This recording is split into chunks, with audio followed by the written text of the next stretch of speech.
Welcome back to my channel. So today I have come up with a new topic for you on microplastics. So this is definitely going to be a threat to mankind. So let me give you more details about what exactly is microplastic today. Okay, so microplastics has been seen everywhere. Okay, so there was a recent report which tells that microplastic is even present in the breast milk. So let me give you more details about what exactly is microplastic first of all today. So microplastics, so the name tells you micro-sized, right? So these microplastics are derived from plastics. So degradation or breakdown of plastics can lead to microplastic production. Okay, so these are fragments of plastics itself, and we know that how much pollution we are doing, how much plastics is entering the ecosystem. So these microplastics are approximately 5 millimeter in size. Okay, so that is why the name microplastic. So approximately 51 trillion microplastics are littering our oceans, and this is not stopping, it's continuing because the use of plastic has been so much that it finally has to reach somewhere. So it reaches the water bodies. And plastics, not only that, it has got a lot of additives which are added to it for various properties, like phthalates are there, BPA is there, DHP is there. So each of these may give some or the other properties to the plastic, but they have got a negative impact on various systems. It has got a negative impact even on humans. So basically there are a lot of reports which tells that it has a negative impact on the hormones. It has to do with cancer. So many reports are there on all this. So creating awareness about these plastics and its detrimental impact is very, very important. So you name any product like honey, salt, beer, tap water, there are a lot of reports which tells that microplastic residues has been found in all these samples. So just to give you some statistics, just a tea bag, if you try to dip it in hot water, there are reports which tells that 11 million microplastics are released. 1 kg of sea salt can contain approximately 600 microplastics. And when you talk about aquatic life like mollusks, crab, tuna, they have a lot of microplastic accumulated in them. So why this is happening? Why it is accumulating in these organisms? So basically we do not have a mechanism to break down these microplastics in our body. So that is why they accumulate in our body and they magnify along the food chain. So this is the major problem that is happening with plastics or microplastics. So coming to plastics, so as I told you, microplastics are formed due to breakdown of plastics basically. So let us see some details about plastics. Okay, so I've already made some videos on bioplastics and other things. So if you want to understand about plastics, bioplastics even more, you can watch those videos. So just to give you some highlight about that, we have different types of plastics. Like you have PET, you have polyethylene high density plastic, PVC, polyethylene low density plastics, polypropylene, polystyrene, and bisphenol A and other types. So each type has got a specific application, like where you need to use what kind of plastics. Like if you want to use it for soft drink bottles and all, usually PET is used. If you want it used for juice bottles, polyethylene high density plastic is used. For plumbing application, PVC used. So based on the application, different quality plastics need to be used. So we need to take care about these because different grade plastics are there. So what needs to be used for what application, that has to be very clear.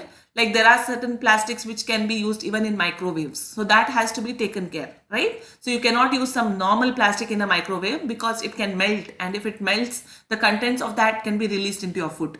So this is the various concerns which are there. So you need to be very, very careful when you choose the plastic material. Okay, so these are there everywhere. So when you talk about textile industry, electronic industry, if you talk about healthcare products also, there are certain microbeads which are added to my healthcare products, and that also can reach the water bodies. So automobiles is one more sector where a lot of plastics is used. So these plastic materials, just to show here, so when it reaches the water bodies and it breaks down, they can form something called as microflakes. So these are nothing but smaller particles of plastic, and these can be in micro size. Similarly, beauty products can lead to microbeads, and clothing materials, as it breaks down due to various reasons, can lead to microfibers. So all these are micro in size, and managing this microplastics is becoming a major hurdle or major problem. So there are few reports which tells that these microplastics can be analyzed, can be break down, but there need to be more details or more understanding on how to actually remediate this kind of microplastics. So how exactly are these microplastic formed? So let me give you more details on that. So basically we are the culprits, right? So we are using plastics. Industrial activities are creating plastics. So these plastics are definitely going to litter. So this plastic littering which is there, so it might reach the water bodies. So we know we have UV rays. So sunlight basically can fragment. Okay, so fragmentation can happen because of the UV light to some extent, but definitely it takes years and years. Okay, it is not like today you throw plastic, tomorrow you get microplastics. It may take several years for that to convert that into microplastics. And there are certain plastic eating organisms also which are developed. So these plastic eating organisms also can break down these plastics and form microplastics. So these are now microplastics once they have broken down, because the size is much lesser compared to plastics. So these, what happens, this organisms, basically fishes and other aquatic organisms, they think that it is food and they consume it. Okay, so indirectly they are consuming this microplastics and that is ingested.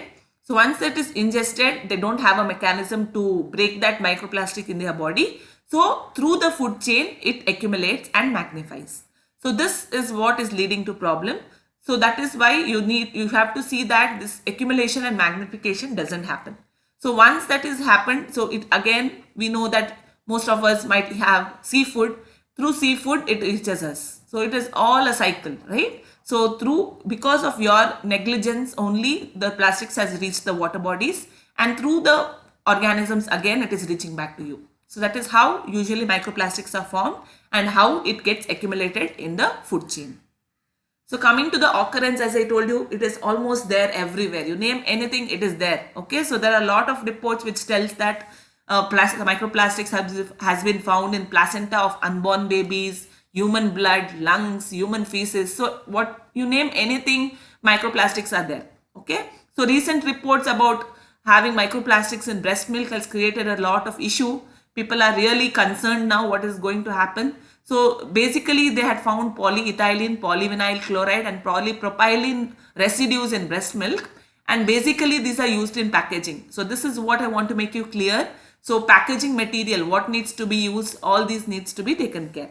So this is just to show you how accumulation can happen. So these are plastic residues which are thrown in water bodies, accumulation of microplastics in fishes, in higher fishes, and then through food chain it's entering the human body also. Okay, so this is what is happening. There is occurrence of microplastic everywhere. So we need to be very careful about these microplastics.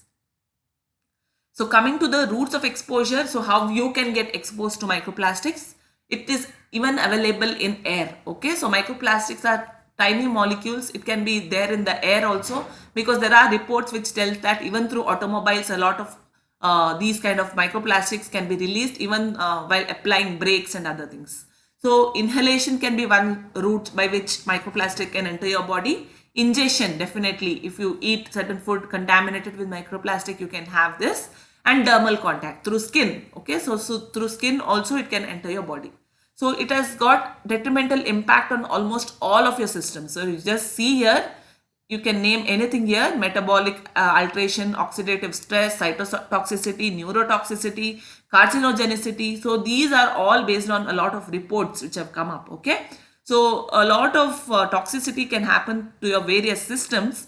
So there are also certain reports which tells that it can inflame your lungs, it can lead to cancer, it can lead to other health risks. So these toxic chemicals basically is leading to issues like phthalates and other things present in plastic. So they might be added for some properties, but indirectly it is leading to complications. So coming to the takeaway messages, we have to be very careful when it comes to plastics and microplastics. So definitely pregnant women have to take even more care, because they have a baby inside and that can have a negative impact on the neurological systems and other systems of the baby, which can be a difficult task for the mother later stage.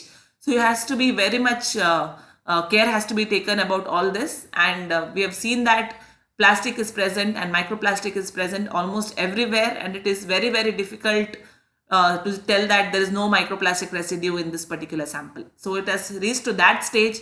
So definitely we need to create a lot of public awareness about use of plastics there are a lot of things which is coming up from government side also, like ban on plastics. So people have to be giving support for all these initiatives, and that only can help, because we have seen that how plastics can turn out into microplastics and again come back to you. Okay, so which can lead to a detrimental impact on you. So reducing pollution and seeing to it that you create a lot of awareness about these plastics only can help you.